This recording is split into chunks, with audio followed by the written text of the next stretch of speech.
வீட்டில் யாருக்கூடையாவது இங்கிலீஷில் பேசுகிறப்போ அங்கே இருக்கிற சின்ன சின்ன திங்ஸ்லாம் இங்கிலீஷில் அது எப்படி சொல்லணும்னு தெரியாமல் தமிழ்லேயே அந்த டப்பா எடு மூடி எடு இந்த வேர்ட்ஸ் எல்லாம் யூஸ் பண்ணிட்டு இருக்கீங்களா? ஸோ இந்த மாதிரி நிறைய ஐட்டம்ஸ், அதாவது 50+ ஐட்டம்ஸ் இங்கிலீஷில் எப்படி சொல்லலாங்கிறது தான் இந்த வீடியோவில் நான் உங்களுக்கு சொல்லிக் கொடுக்க போகிறேன். Let's start. Gas stove. Gas stove அப்படிங்கிறது நம்ம குக் பண்ணுறதுக்கு யூஸ் பண்ணுற ஸ்டவ் தான் நம்ம சொல்லுவோம். இதுவே அந்த குக் பண்ணுறதுக்கு அந்த ஃப்ளேம் வரும் இல்லையா, அந்த ரவுண்டாக இருக்கிறதுல ஃப்ளேம் வர இடத்துல நம்ம பர்னர் அப்படின்னு சொல்லுவோம்.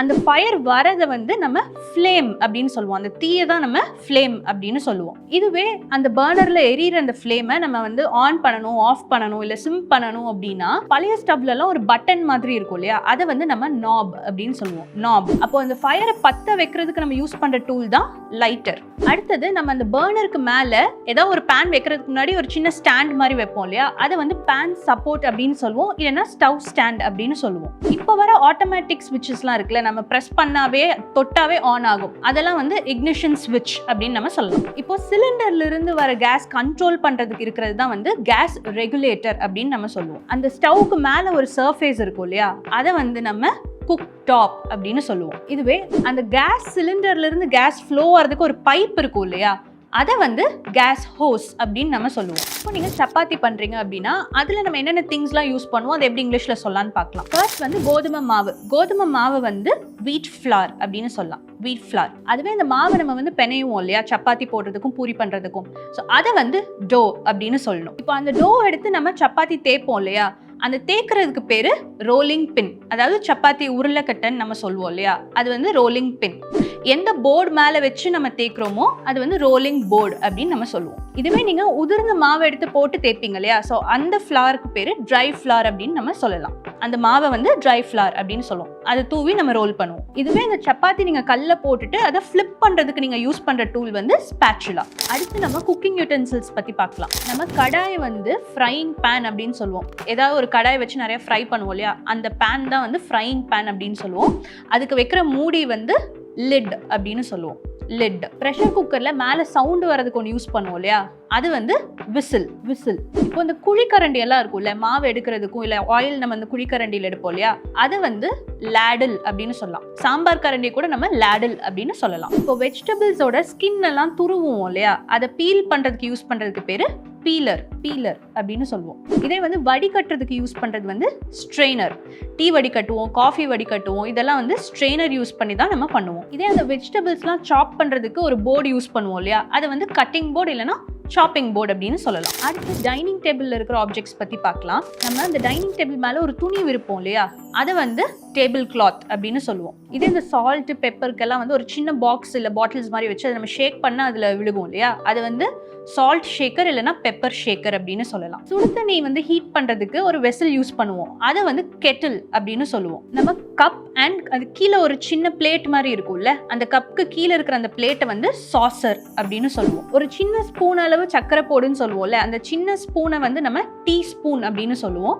ஸோ பெரிய ஸ்பூன் இல்லை, சைஸ் வந்து ஸ்மாலாக இருக்கும், டீஸ்பூன் அப்படின்னு சொல்லுவோம். அடுத்தது வந்து டிஷ்யூ எல்லாம் வைக்கிறதுக்கு ஒரு ஸ்டாண்ட் மாதிரி வச்சிருப்போம் இல்லையா, அது வந்து டிஷ்யூ ஹோல்டர் அப்படின்னு சொல்லுவோம். நிறைய ஃப்ரூட்ஸ் எல்லாம் சேர்த்து ஒரே ஒரு பவுல்ல வச்சோ இல்லை ஏதோ ஒரு பாஸ்கெட்ல வச்சோ நம்ம டைனிங் டேபிள்ல நடுவில் வச்சிருப்போம் இல்லையா, அதை வந்து ஃப்ரூட் பாஸ்கெட் அப்படின்னு சொல்லலாம். டீ கப், அதாவது எந்த கப்ல வந்துட்டு நம்ம டீ சர்வ் பண்றோமோ அதை வந்து டீ கப் அப்படின்னு சொல்லலாம். அடுத்தது காஃபி மக்ஸ். காஃபி மக்ஸ் வந்து சைஸ் யூஸ்வலா டீ கப் விட பெருசா இருக்கும்.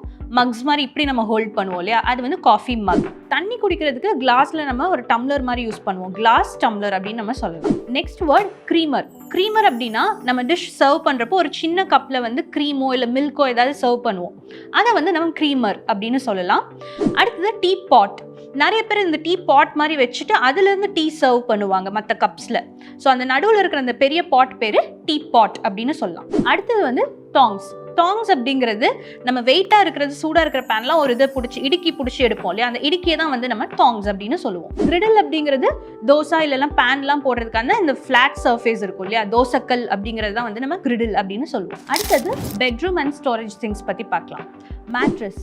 மேட்ரஸ் அப்படிங்கிறது நம்ம படுக்கிற பெட் சாஃப்ட் சர்ஃபேஸ் இருக்கும் இல்லையா, அதை தான் நம்ம மேட்ரஸ் அப்படின்னு சொல்லுவோம். நம்ம படுக்கிற இடத்துல தலைக்கு மேல ஒரு பேனல், ஒரு ஃபிளாட் சர்ஃபேஸ் இருக்கும், ஒரு போர்டு மாதிரி, அதை வந்து ஹெட் போர்டு அப்படின்னு சொல்லுவோம். இதே கால் கிட்ட இருக்கும், கொஞ்சம் சின்ன சைஸ்ல இருக்கும் ஹெட் போர்டு விட, அதை வந்து நம்ம ஃபுட் போர்டு அப்படின்னு சொல்லுவோம். நம்ம பெட்க்கு பக்கத்துல ஒரு சின்ன டேபிள் இருக்கும், அதுக்கு மேல நைட் லேம்ப் வைப்பாங்க இல்ல புக் வைப்பாங்க இல்லையா, அதை வந்து பெட் சைட் டேபிள் அப்படின்னு நம்ம சொல்லுவோம். அடுத்தது பிளாங்கெட்.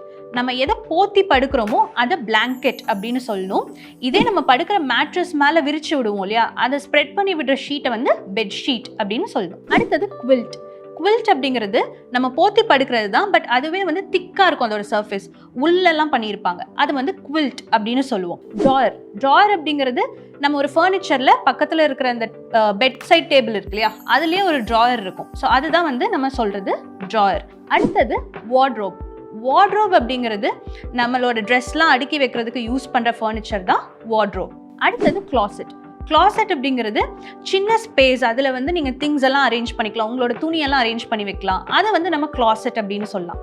இதே ஹேங்கர் அப்படிங்கிறது அந்த துணியை மாட்டி நம்ம ஹேங் பண்ணுவோம் இல்லையா, அதை தான் வந்து ஹேங்கர் அப்படின்னு சொல்லுவோம். அடுத்தது கேபினெட். கேபினெட் அப்படிங்கிறது ஒரு furniture with many levels of shelf நிறைய இருக்கும், அதில் நம்ம திங்ஸ் எல்லாம் அடுக்கி வைக்கலாம், அதை வந்து கேபினெட் அப்படின்னு சொல்லலாம். அடுத்து செஸ்ட் ஆஃப் ட்ராயர்ஸ். அதுதான் நிறைய லெவல் ஆஃப் ட்ராயர்ஸ் இருக்கும். ஃபர்ஸ்ட் ட்ராயர் ஓப்பன் பண்ணலாம், செகண்ட் ட்ராயர் ஓப்பன் பண்ணலாம், அந்த மாதிரி அந்த ஒரே ஃபர்னிச்சரில் நிறைய லெவல் ஆஃப் ட்ராயர்ஸ் இருக்கும், அதுதான் செஸ்ட் ஆஃப் ட்ராயர்ஸ் அப்படின்னு நம்ம சொல்லுவோம். அடுத்தது ஷெல்ஃப். ஷெல்ஃப் அப்படிங்கிறது நம்ம காமனாக யூஸ் பண்ணுறது தான். புக்ஸ், ட்ரெஸ், திங்ஸ் எல்லாம் அடுக்கி வைக்கிறதுக்கு நிறைய ஹரிசாண்டல் லேயர்ஸ் இருக்கும் இல்லையா, அந்த சர்ஃபேஸ் தான் நம்ம ஷெல்ஃப் அப்படின்னு சொல்லுவோம். இந்த வீடியோ யூஸ்ஃபுல்லாக இருந்ததுன்னா மறக்காம சேவ் பண்ணி வச்சுக்கோங்க அண்ட் உங்கள் ஃப்ரெண்டுக்கு ஷேர் பண்ணுங்க. இந்த மாதிரி நிறைய விஷயங்கள் இன்னும் நீங்கள் கற்றுக்கணும்னு நினச்சிங்கன்னா மறக்காம பெல் ஐக்கன் கிளிக் பண்ணிக்கோங்க, பேஜ் சப்ஸ்கிரைப் பண்ணிக்கோங்க.